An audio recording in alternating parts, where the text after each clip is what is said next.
بسم اللہ الرحمن الرحیم۔ السلام علیکم۔ آج انشاءاللہ اس ویڈیو میں ہم غالب کے خطوط کی خصوصیات کو پڑھیں گے، یعنی غالب کا اسلوب کیسا تھا۔ شاعری کی جہاں تک بات ہے تو اس میں غالب کا اسلوب جدا تھا۔ نثر میں یعنی اس کے خطوط میں غالب کا اسلوب جدا ہے۔ تو شاعری پر تو میں نے ویڈیو بنائی ہے، اس کے کلام کی خصوصیات کو میں نے تفصیل کے ساتھ آپ کے ساتھ پیش کیے تھے۔ آج ہم اس کے خطوط کی خصوصیات پڑھیں گے کہ اس میں غالب کا اسلوب کیسا تھا۔ تو اردو کے نثری ادب میں مرزا غالب کے مکاتیب کو بلند مرتبہ حاصل ہے۔ گو انہوں نے نجی مراسلہ کی ہے، لیکن ان کی تحریر میں زبان و بیان کے خصائص کے علاوہ موضوعات کا تنوع بھی ہے اور مختلف نثری اصناف کا ذائقہ بھی۔ مرزا غالب کے مکاتیب کے مجموعے اودھ، ہندی، اردو معلیٰ اور مکاتیب غالب وغیرہ کے ناموں سے شائع ہو چکے ہیں۔ یوں تو غالب کے مکاتیب بے بہا خوبیاں اور خصوصیات کا مرکہ ہے، لیکن ذیل میں اس کے خطوط کے چیدہ خصوصیات بیان کیے گئے ہیں۔ تو پہلے نمبر پر ہے سادگی اور بے تکلفی۔ مکاتیب غالب کی ممتاز ترین خصوصیت ان کی سادگی اور بے تکلفی ہے۔ ان کی زبان عام بول چال کی زبان ہے۔ ہم یہ کہہ سکتے ہیں کہ غالب کے خطوط سراسر آمد تھے۔ خلوص بیان، سادگی اور صداقت صرف غالب ہی کا حصہ ہے۔ غالب ایک خط میں لکھتے ہیں: کیوں صاحب، یہ نیا آئین جاری ہوا ہے کہ سکندر آباد کے رہنے والے دلی کے حق نشینوں کو خط نہ لکھیں گے؟ اگر ایسا ہوا ہوتا تو یہاں اشتہار ہو جاتا ہے کہ زینہار کوئی خط سکندر آباد کی ڈاک میں نہ جائے گا۔ تو یہ غالب کی بے تکلفی کی ایک مثال ہے۔ اگلی خصوصیت زبان و بیان۔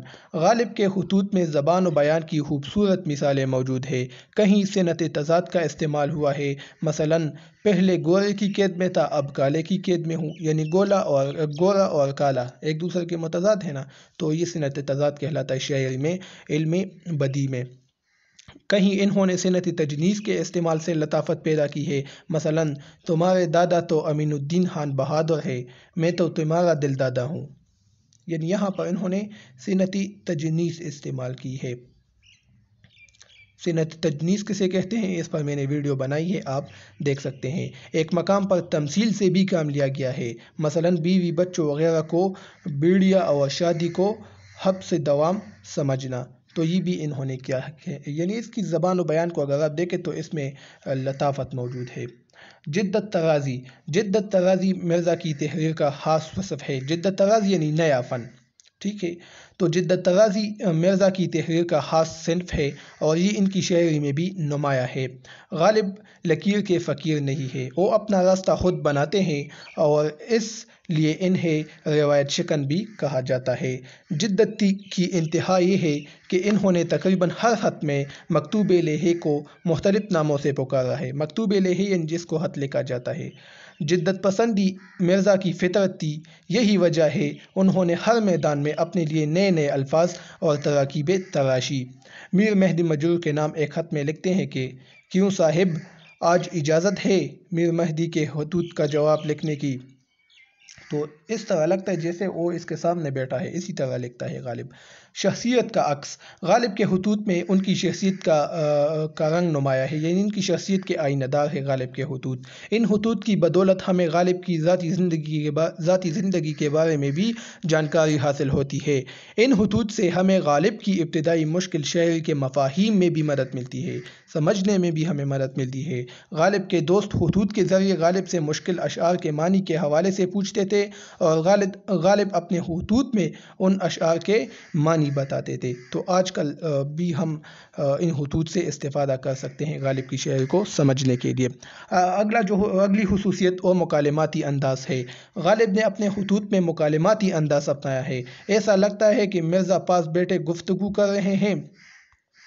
گفتگو کا انداز ایسا ہے کہ گویا کوئی شخص مجلس میں بیٹھا ہے، ارد گرد دوست بیٹھے ہیں، گپ شپ ہو رہی ہے، پیار محبت کی باتیں ہو رہی ہے اور ساتھ میں شکوہ شکایت بھی ہو رہی ہے۔ ایک خط میں لکھتے ہیں: میں نے وہ انداز تحریر ایجاد کیا ہے کہ مراسلے کو مکالمہ بنا دیا ہے۔ مراسلہ یعنی جو ہم ڈائریکٹ بات نہیں کرتے، خط وغیرہ لکھتے ہیں اور پھر بیچتے ہیں، اور مکالمہ جو سامنے ہم بیٹھے گفتگو کرتے ہیں، اس کو کہتے ہیں۔ تو غالب کہتے ہیں کہ میں نے وہ انداز تحریر ایجاد کیا ہے کہ مراسلے کو مکالمہ بنا دیا ہے۔ ہزار کوس سے بزبان قلم باتیں کرو، ہجر میں وصال کے مزے لو۔ یعنی ہزاروں میل کے فاصلے پر آپ بیٹھتے ہیں، لیکن قلم کے ذریعے باتیں کرو اور ہجر میں وصال کے مزے لو، یعنی جدائی میں ملاقات کے مزے لو۔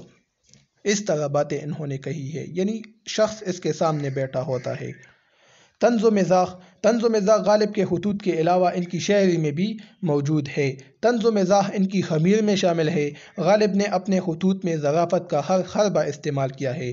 وہ کبھی لفظوں کے الٹ پھیر سے مزاح پیدا کرتے ہیں اور کبھی کسی کردار کے ذریعے مزاح کا عنصر پیدا کرتے ہیں۔ ایک خط میں لکھتے ہیں، تمہاری محبوبہ تمہارے سامنے مری، بلکہ تم اس سے بڑھ کر ہوئے کہ لیلا اپنے گھر میں اور تمہاری معشوقہ تمہارے گھر میں مری۔ یعنی مغل بچے بھی غضب ہوتے ہیں، جس پر مرتے ہیں اسی کو مارتے ہیں، میں بھی مغل بچہ ہوں۔